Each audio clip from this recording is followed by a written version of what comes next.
and plasticky designs that the company used to crank out. So here we are a year later, and Samsung hasn't changed too much. The new Galaxy S7 and S7 Edge aren't radically different from last year's models, and they look almost identical. They're refinements and progressions. They're iterations on what was already a good product. That's really a good thing, because the S6 was a good phone, and Samsung has done enough here to make the Galaxy S7 a great phone. The standard Galaxy S7 has undergone the fewest changes. It's got the same size screen, same overall design, largely looks indistinguishable from the Galaxy S6.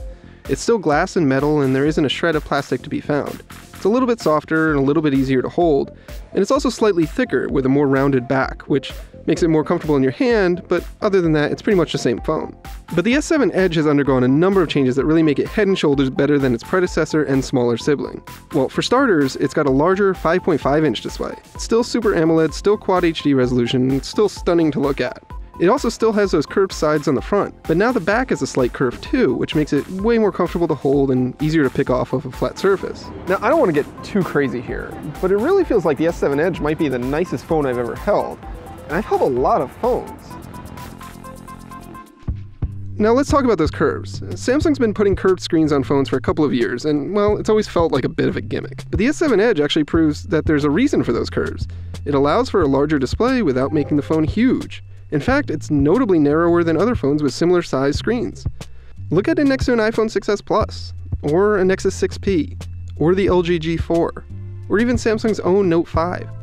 In each case, the S7 Edge has a similar or same size display, but it's noticeably narrower and smaller in size. That makes it easier to hold, easier to use in one hand, and easier to slip in your pocket without giving up that big screen. Finally, those curves have a reason to exist. Both phones are also water resistant this year, and they can go under 1.5 meters of water for up to 30 minutes at a time. But the practical use here is that you don't have to worry about dropping it in the sink or spilling coffee on it or getting caught out in the rain. And the other big hardware difference is support for SD cards, so if the 32 gigabytes of storage that comes with the phone isn't enough, well, you can easily expand it. Aside from that, the hardware on the S7 is really familiar. Again, these are refinements, not overhauls. And again, that's a good thing, because last year's phones were really nice, and these ones are just better. Inside, Samsung's made bigger improvements. The phones are thicker this year because they have much bigger batteries, 3000 mAh on the S7 and a whopping 3600 mAh on the S7 Edge, which addresses the biggest complaint with last year's phone. Both phones have been able to get us through a day, but they probably won't get you to 2. Really, if you're concerned with battery life, the S7 Edge is the one to go with. You just can't argue with the size of that battery. Both also have fast charging and fast wireless charging, so it's easy to top up when you need to. Now, the S6 wasn't slow by any means, but it did get bogged down when you pushed it to the limit. The S7, on the other hand, doesn't have any performance issues that we can see. It's got a new processor and 4 gigabytes of RAM that make everything from browsing the web to taking pictures to playing games a piece of cake. And it doesn't get nearly as warm as last year's phone did either. Okay, let's talk about the camera, because the camera's a big deal and Samsung's making a big deal about the camera. It's all new, it's got lower resolution and a brighter lens and an all-new sensor. It's also really fast to launch and focus, and that unsightly bump that's on the back of the phone isn't nearly as bad this time around.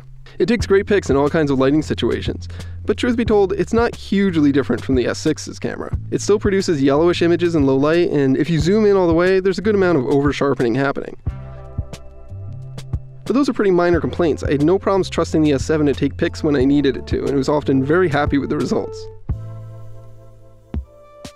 So I've mostly been raving about the S7 and the S7 Edge so far, and that's really because there's not a whole lot to complain about. But if there is one thing to complain about, it's unsurprisingly with Samsung software. They both run Android 6.0 Marshmallow, and they have Samsung's TouchWiz interface, which is still ugly, but it's probably the best it's ever looked. You can still theme it pretty easily if you want something closer to stock Android too. The Verizon models that we've been testing are loaded with crapware, and the vast majority of it is bad and not useful.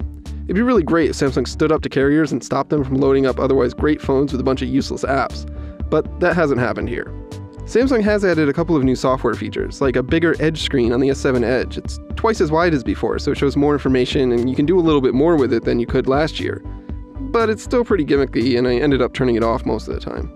Both phones also have a new always-on display mode, which lets you easily see the date and time, or a month calendar, or even a picture if you want, without turning the screen on. But it doesn't show me app notifications, which would be way more useful, and it begs me to double tap the screen to fully wake it up, which of course doesn't work. It's like an always-on version of what Motorola and Google have done, but with less practical utility. But the overall upside here is that while these software features kind of stink, you can easily turn them off and pretend they never existed. So that's where we're at with the S7 and the S7 Edge. They're really great phones. Not perfect, but really great. And perhaps the best Android phones you can buy right now. They get the basics right. Great screens, great cameras, great performance, reliable battery life, and they have eye-catching designs and premium materials. It turns out that a new design one year and refinement on the next is a great idea. And you know what? Great ideas make great phones.